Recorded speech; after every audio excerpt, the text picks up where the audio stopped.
Water, an inorganic, transparent and odorless chemical substance that covers 70% of the known Earth's surface. It is the driving life force behind the carbon-based organisms that flourish on our Earth. It borders and separates our lands and collects and solidifies at the inner and outer regions of our flat, stationary realm.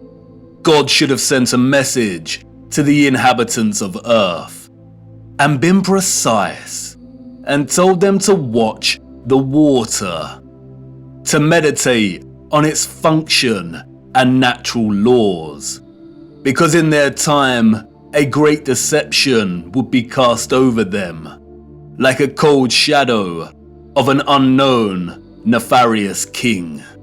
And maybe God did send this message in the form of a flood, but its truth was mythologized and buried, and the lie propagated in spite of it. Resting water does not curve and convex.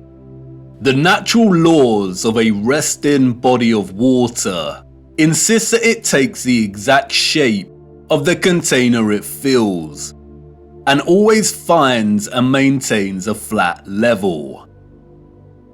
Resting water always rests flat. And watching the water when we sit at vantage points, when journeying above in planes, and before we take a sip from our drink, we must remember to never forget this law. Most of us instinctively understand the laws of water, and yet many continue their day-to-day willfully participating in the nonsensical, heliocentric hoax.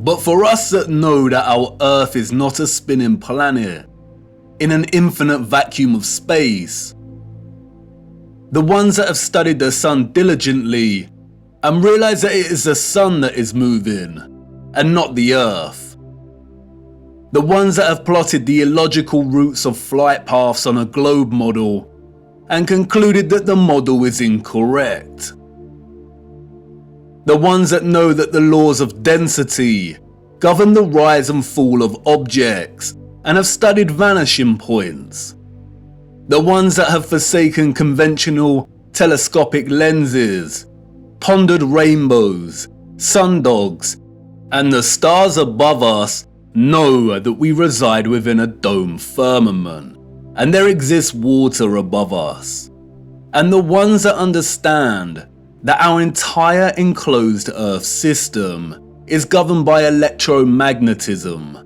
frequency, and vibration that emanates from a central magnetic North Pole. We are the ones that scratch our heads and wonder how on earth we got in this heliocentric mess in the first place. And if meditating on the stars in the water beyond our firmament long enough, and on the electromagnetism, frequencies and vibrations that make them twinkle through so many shades of vibrant colours and geometric patterns, one might perhaps, just perhaps, ask, is there something more to electromagnetism? Something that has been missed or overlooked? Something untold or hidden? Electromagnetism is a fundamental force of Earth. The electromagnetic field takes the form of a torus in which all electromagnetism, frequency and vibration flows. A toroid is a revolving surface that takes the shape of a donut. Toroidal inductors and transformers are central to generating electric energy. There are many ways in which electromagnetism can be produced. We've looked at some before. We know that a magnetic field can produce electricity, and that electricity can produce a magnetic field. It works both ways. Magnetism and electricity are inextricable. It is a dance of polarity. Electric charges either repel or attract each other. Magnetic poles attract or repel one another. For every North Pole, there is a corresponding South Pole. An electric current passing inside a wire creates a corresponding magnetic field outside of the wire. And an electric current is created in a loop of wire when it is moved toward or away from a magnetic field. Horseshoe magnets are powerful permanent magnets. Due to their shape, in which both magnetic poles are close together, a powerful, strong magnetic field is produced. The horseshoe magnet can also function as an electromagnet. The first ever electromagnet was invented in 1824, we are told, and was in the form of a horseshoe magnet. Its power was evident from the beginning.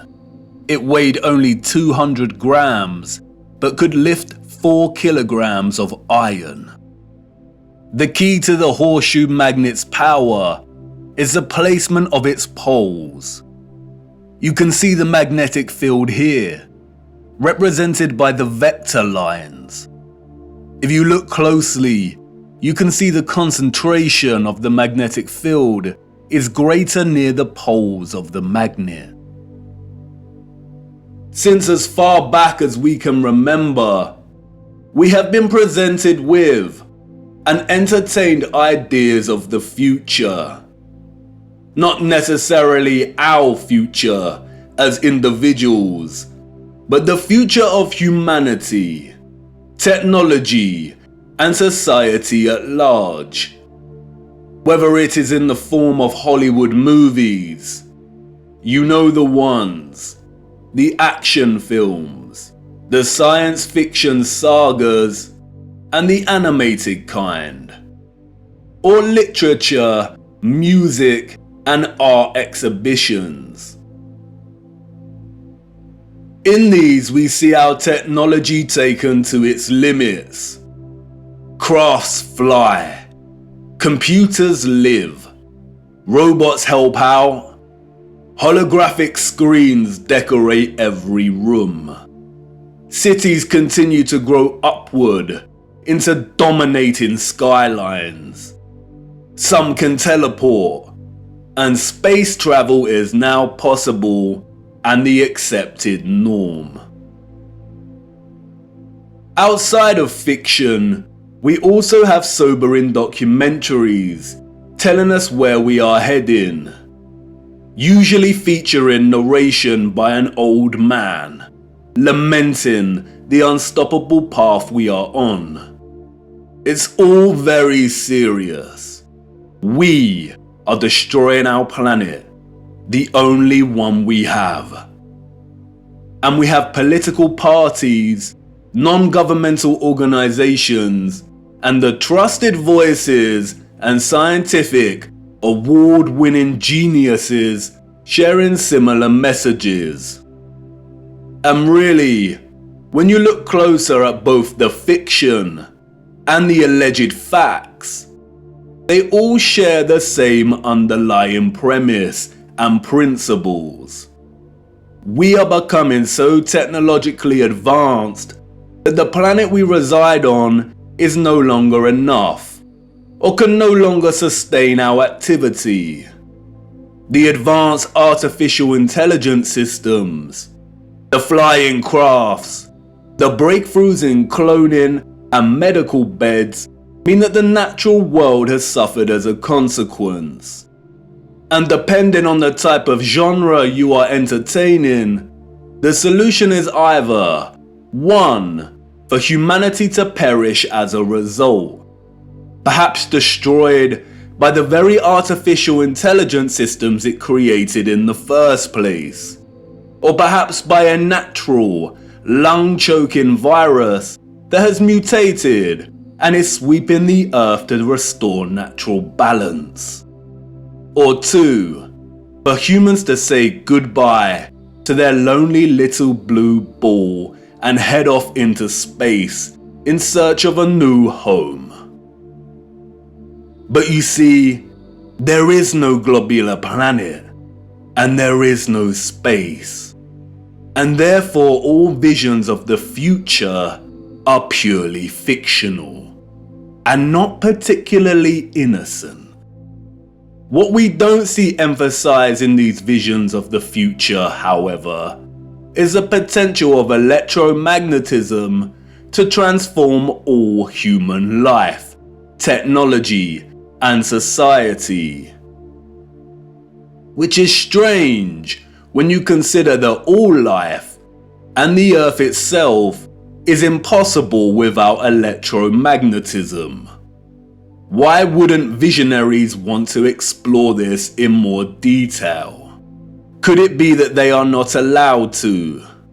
Could it be that they are afraid of something? Afraid of us connecting one too many dots, perhaps? And again, horseshoe magnets can act as powerful electromagnets. If a civilization was to advance technologically through the use of electromagnetism, then the horseshoe magnet would certainly have a tremendous role to play in that development. Yes, it certainly would. And it certainly did. The horseshoe magnet. The Arc de Triomphe. Yes, one of the most powerful electromagnets ever constructed.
Welcome to the future. Except it's the past. The future came and went, and we missed it. The magnificent architecture we see throughout our realm, in which the official liars and controllers of our world have termed historicist, neoclassical, Renaissance, Gothic, and so on, all belong to one whole unified civilization. A civilization so developed they had harnessed the power of electromagnetism to such a high degree that they not only built these huge structures, but also crafted them with utter finesse and beauty. A celebration of their own technological advancement. The structures were designed with the sole intention of harvesting and generating electromagnetic energy and distributing it across the world. Their cities, towns, an entire way of life ran and depended on the use of free, clean, and powerful electromagnetic energy. The energy was harnessed and collected from the ionosphere above our heads through the use of antennas, spires, domes, and towers. All the impossible structures we see today have been repurposed and rebranded by our controllers and the citizens of the 19th century. This is not a church. This is not a mosque. This is not a castle. And this is not a government building. These are generators, powerful and gargantuous. They would collect and generate the electromagnetic energy, which was then stored in huge power stations and distributed and redirected by sophisticated, advanced structures, one of which is the huge electromagnet, or what we've come to know as triumphal arches. The energy was stored in batteries and capacitors, such as towers and obelisks.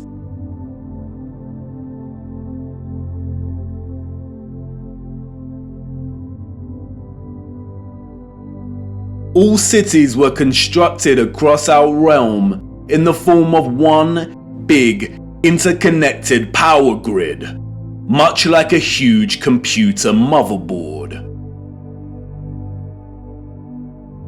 I already know what you're thinking. What? He's finally lost it. He had us with flat earth, but this is just too much. I know. The backup programming is kicking in. But before you turn away to leave and cast aside your muddy boots, let me show you how it worked. As you know, we live on a flat stationary plane. At the center is a source of magnetism at the North Pole, and directly above this is Polaris, fixed at the central and highest point of a wondrous crystalline dome firmament. Beneath the firmament, different layers of atmosphere exist at different heights. The ionosphere starts at about 30 miles above Earth. It includes the thermosphere and the mesosphere. The ionosphere is an electrical atmosphere that is ionized by the sun's electromagnetism. It also forms the inner edge of the magnetosphere. I know, a lot of big words and abstract concepts, but you are familiar with this process and have been witness to it every day for the entirety of your lives. As you can see, The vials here contain molecular gases that are present in the atmosphere above us. When an electromagnetic source, such as a Tesla coil, is applied within close proximity of these gases, the coil's magnetic field ionizes or charges these gases, and the result is phosphorescent plasma. The gases become colorized. This is why our sky is primarily blue, because the sun's electromagnetic presence ionizes the atmosphere, and the result is colored plasma. When the sun is entering or exiting our region, or what the liars of the world call sunrise and sunset, we see a variety of color gradients due to its distance from the ionosphere above us. When the sun is no longer journeying above our region, the sky loses its color and we can see the stars in the firmament beyond. Although the official scientists designate the ionosphere as an atmospheric layer, it is actually an ethereal layer. Ether is the fabric or element that carries electromagnetism. It connects everything in our realm. It is the fabric that makes the sun and moon and their concentric journey above our disk possible in the first place. Ether is the mysterious fifth element. It connects everything electromagnetically through vibrational energy. It is the glue, the web, the driving force behind absolutely everything. The four other elements, air, fire, water, and earth, only exist because of the ether. They are expressions of ether's vibrations. Cymatics is a good example of ether's presence. The frequencies fed through the Chladni plate make the sand or salt form precise and complex geometric shapes. The higher the frequency, the more complex the geometric pattern. But what is the conduit that takes the frequency's vibrations and allows the sand to take such shape? That is the ether at work. That's why we see fruits and vegetables that closely resemble cymatic patterns. It is the ether at work. All matter is ethereal, and the shape and form of that matter are different expressions of the ether, determined by frequency and vibration. Ether is the bridge between electromagnetic frequency and vibrational energy and the form of matter itself. You could call it the Holy Spirit of God. The historical and scientific discourse of ether is a deliberately manipulated one. The enemy introduced the truth only to discredit and subsequently bury it. Some of the alleged figures of the past have written on ether. The so-called Aristotle called it the fifth element.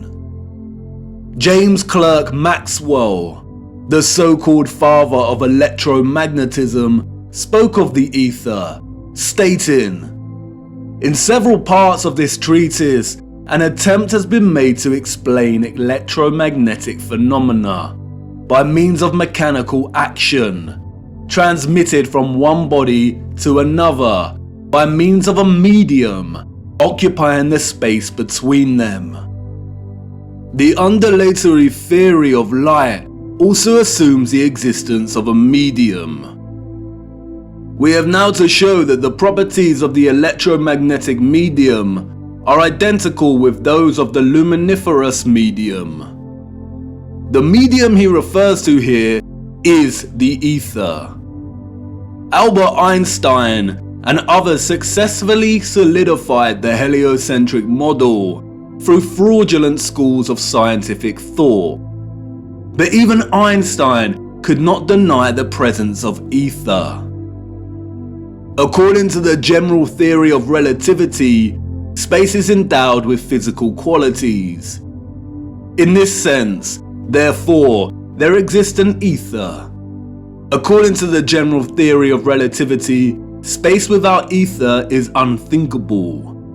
For in such space there would not only be no propagation of light, but also no possibility of existence for the standards of space and time, measuring rods and clocks, nor therefore any space-time intervals in the physical sense.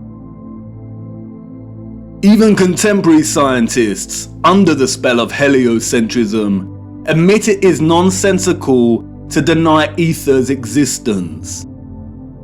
Today, the vacuum is recognized as a rich physical medium. A general theory of the vacuum is thus a theory of everything, a universal theory. It would be appropriate to call the vacuum ether once again. Returning to the ethereal ionosphere. As I said, this layer of ether above our heads is a constant sea of electromagnetism, and is responsible for the colored plasma above that we call the sky. The source of its electromagnetism is the sun. It is because of this ionized layer that we get ionospheric lightning in the form of sprites, which in turn influence the thunderstorms below. An ion is a particle, atom, or molecule with a net electrical charge. Electricity is a continuous flow of ions. The electrolytes in our body are ionized. Everything is connected by electromagnetism and the ether. Our highly developed and sophisticated historical ancestors not only understood the workings of the ionosphere and the ether, but they had developed methods to masterfully harvest it as a fuel to power the entire Earth. And while the exact process by which they were able to extract the ether is deliberately hidden from us and remains unknown, the structural remains that humanity has since repurposed and reused as architecture offer us many clues as to how it all worked. The evidence is everywhere for those with eyes to see, and once you see it, it becomes so glaringly obvious that you'll kick yourself for never noticing in the first place. The matter is very complex, and it will take time to really flesh out. So for now, let's have a closer look at some of these structures, and I will introduce some basic concepts. As we continue our journey, we will explore everything in more detail. We see them everywhere. On top of all these magnificent structures, towers, spires, and pinnacles that rise into piercing antennas. It was through these complex antennas that the ether was harvested.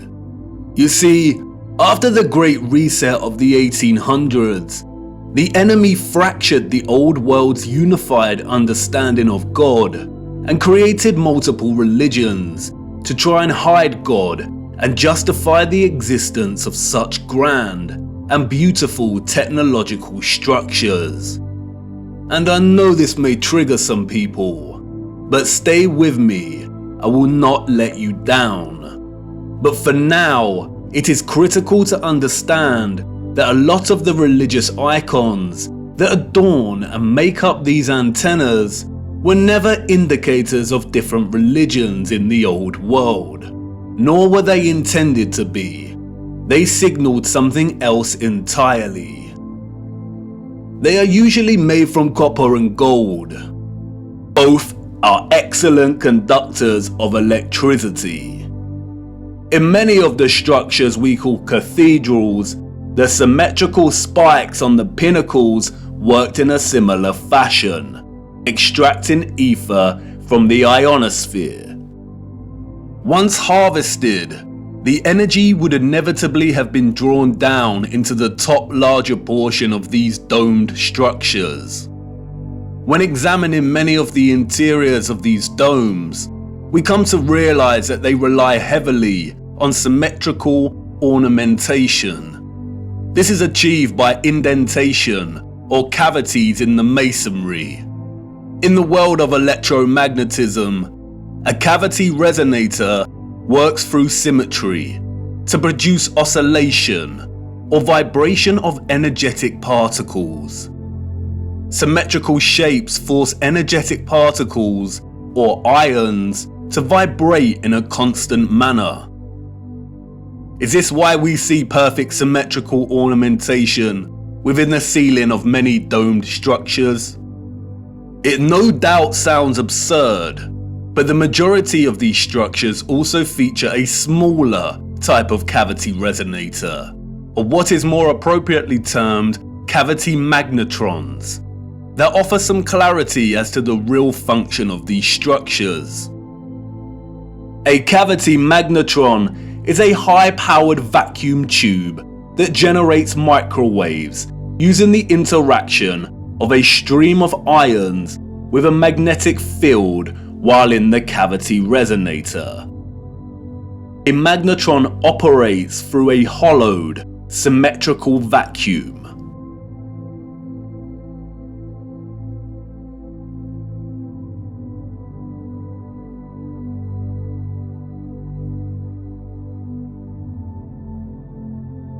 It emits powerful microwaves that can act as a source of free energy. If you break the symmetry or close the vacuum, it no longer functions. But can you see the resemblance? These structures were never intended to hold glass within them. The controllers added the stained glass to the rose windows to shut off the magnetron's function. They closed out instruments of free energy. And they are everywhere in these structures.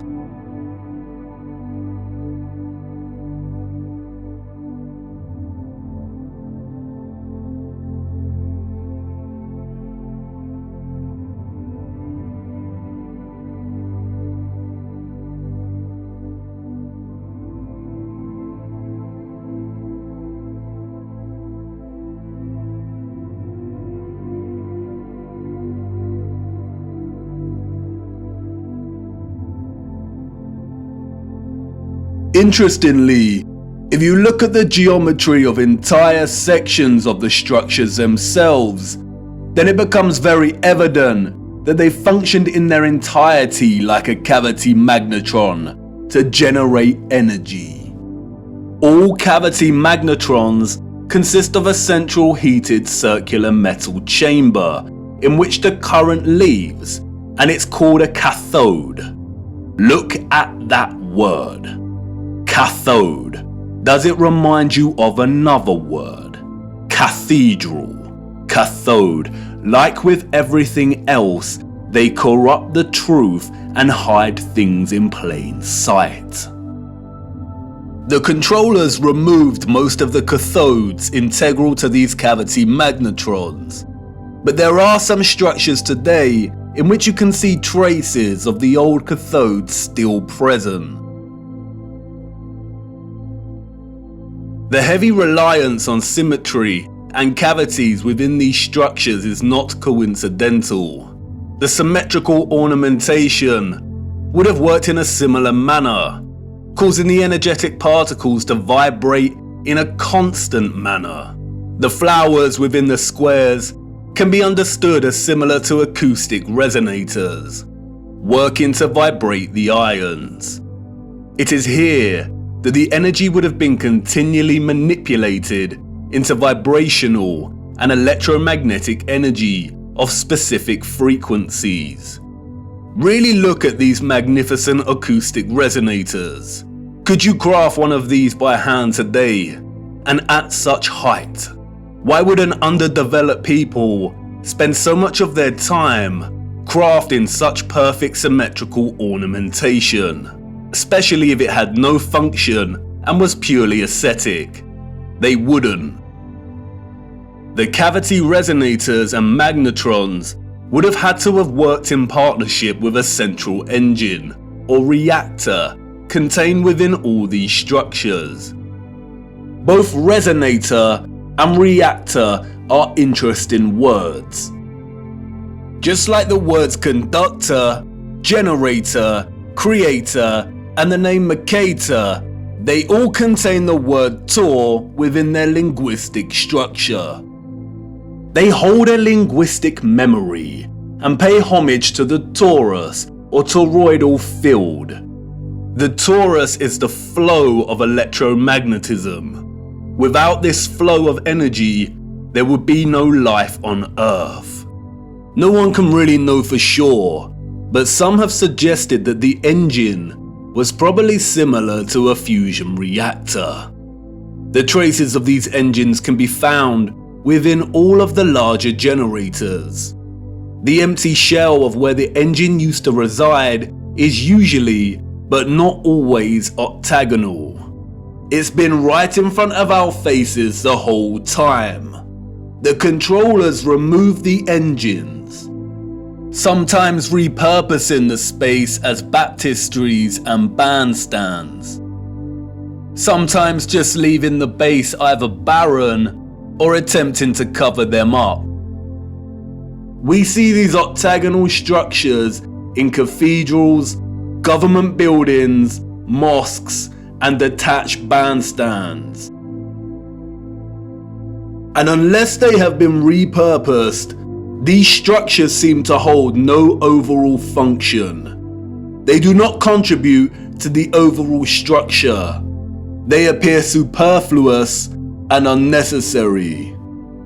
Theories have surfaced that the engines or central technological mechanism was similar to a tokamak. And while I do not subscribe to this idea, which will become evident as to why later in our journey, for now we will use it for illustrative purposes. A tokamak is a powerful device that uses a magnetic field to produce plasma in the form of a torus. The contemporary tokamaks we see are used in thermonuclear fusion power. The tokamak's toroidal field, in conjunction with the vibrating ions from the ether, would have produced a highly conductive electromagnetic field of gases called plasma, just like our sun and ionosphere.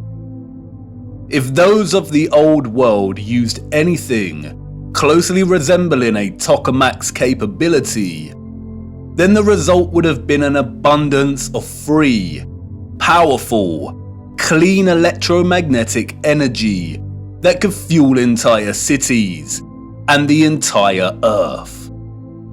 These were never churches, cathedrals, castles, and parliament buildings. They were all huge engine generators.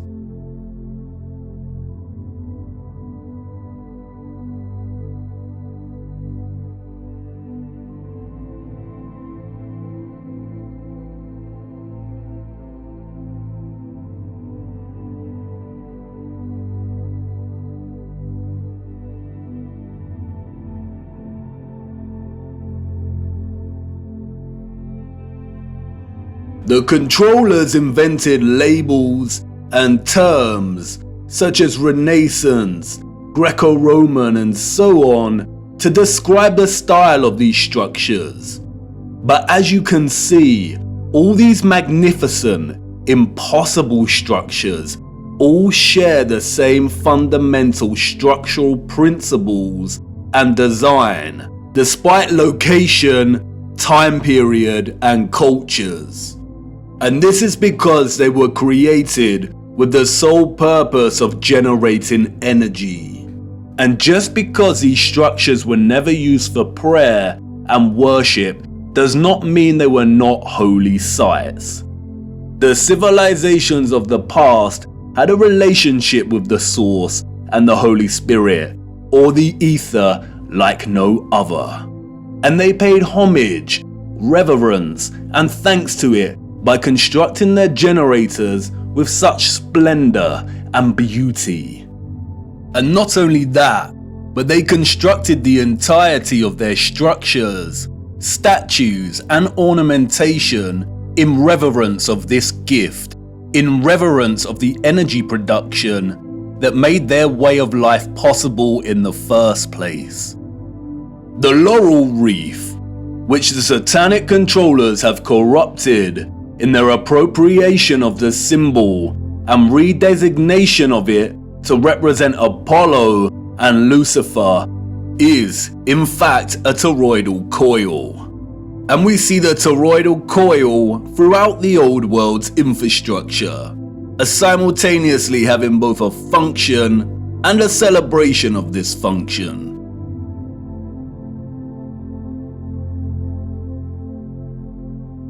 Electromagnetic coils are electrical conductors.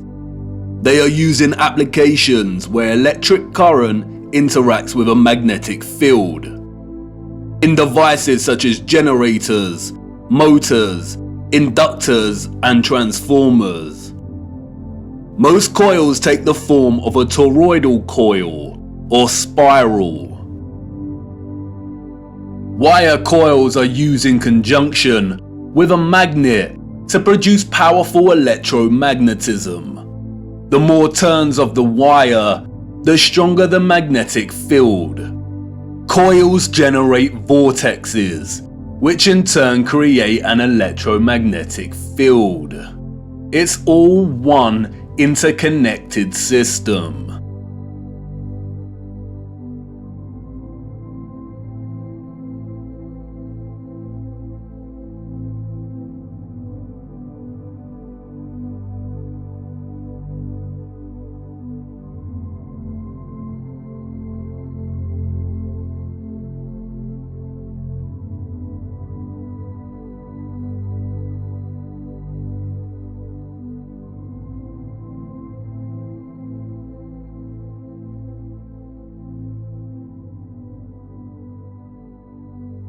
And we see it everywhere.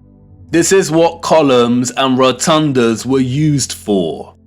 Powerful coils to generate electromagnetism and carry the current in loops. The torus is found at the base of pretty much every column found throughout our realm. It is everywhere.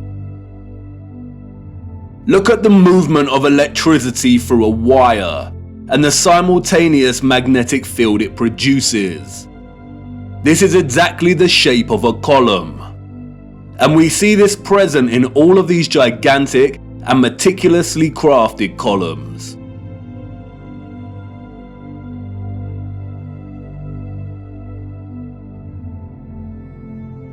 This is why we see the magnetic field represented at the top of a lot of columns. It's the movement of the ions in the magnetic field. It's the movement of the toroid and the toroidal vortex.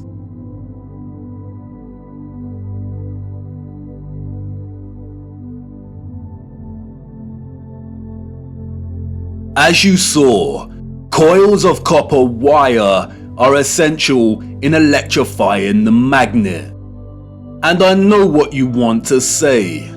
That's great, but the columns and other structures you are referring to are made of stone. But you see, all of these impossible structures are made from a mixture of stone and metal. They used iron bars in their construction. Iron is magnetic.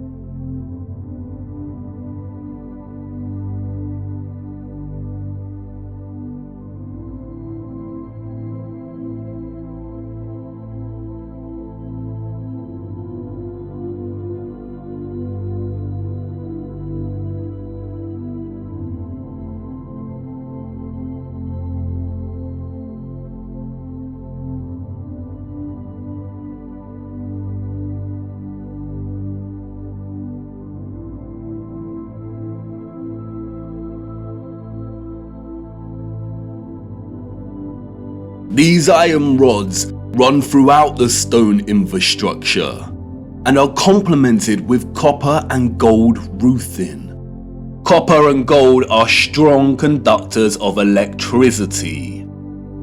Often we find entire statues, arches, domes, and roofing made from a distinctive blue copper. Furthermore, the limestone, granite, and dolomite stone is mixed with crystal silicon or quartz.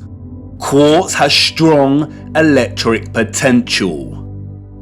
The colonnades and arches we see everywhere were at once integral components to the overall electromagnetic infrastructure, while also constructed in geometric forms that mirror the flow of electromagnetic energy, such as coil loops, horseshoe magnetic fields, and toroidal vortexes. As with everything else constructed in the old world, they were both functional and crafted as a homage to that function. A lot of ethereal energy was stored in structures constructed from red bricks and concrete. Red bricks and concrete are excellent conductors of electricity. They operated as huge capacitors or batteries. According to new research, red bricks can be converted into energy storage units that can be charged to hold electricity, like a battery, and can store energy until required for powering devices. The key to this battery-like function inherent within red brick is the iron oxide. The development and use of red brick is so important, and we will be returning to this subject much later in our journey. The really big red brick power stations and batteries were designated and recognizable by their white stripes, such as St Pancras Railway Station in London, and many other famous structures. We still carry this red and white stripe designation of power stations today, and it is also an indicator for the magnet. Some were constructed of blue, black, and brown with white stripes. Towers, obelisks, and small clock towers functioned as the intermediate capacitors or batteries to store, distribute, and provide energy throughout the grid. The entire flat realm Earth was connected as one whole grid, a complex interconnected system of free energy production, distribution, and consumption. And this entire grid was destabilized and deactivated somewhere between the 17th and 19th century. Power grids like this do not function on a spherical mass. Our historical ancestors knew that the earth they walked upon was flat. This type of futuristic technological advancement is the result of a civilization knowing exactly what type of earth they lived upon. They were not subject to the same satanic deceptions and abuses as we are. They were not raised believing they existed on a lonely, globular rock spinning in the vacuum of space. The true, ethereal, electromagnetic properties of the earth were not hidden from them. They knew there was a domed firmament above their heads. They studied it. They imitated its properties and understood its central relationship with the entire ethereal existence of electromagnetism. They revered the magnificence of its craft and showed utmost gratitude to the Source, to God, and the ethereal Holy Spirit for giving them everything they needed. Look. Domes.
Have you seen anything as overwhelmingly exquisite as this before? How have we lived our entire lives and not seriously considered the impossibility of these structures? How have we lived our entire lives walking amongst the skeletons of the future long forgotten? I know this is all a lot to take in, and I know that the picture has not formed properly in your mind yet. It is hard to imagine an interconnected electromagnetic power grid of this size across the Earth, and the technical nature of electromagnetism doesn't help. And I know that you're full of questions. Who were these people or beings that built these structures? Where did they go? And why were the power grids deactivated? What about all the religious iconography and art we see inside of the cathedrals and mosques? What about all the histories and photographs we have of the construction of these structures? What about the Romans and the Greeks? What about some of the grand mosques that have been constructed in recent times? And if what you're telling me is true, then how did they distribute and store all of this energy like you say? Was it similar to our Wi-Fi and radio signals? We will get to all of these in good time. We have barely scratched the surface. But for now, it is the last question that is important. How did they distribute and store all of this energy? And in what form? For you see, our sophisticated historical ancestors did something that we, as a society, have come to neglect.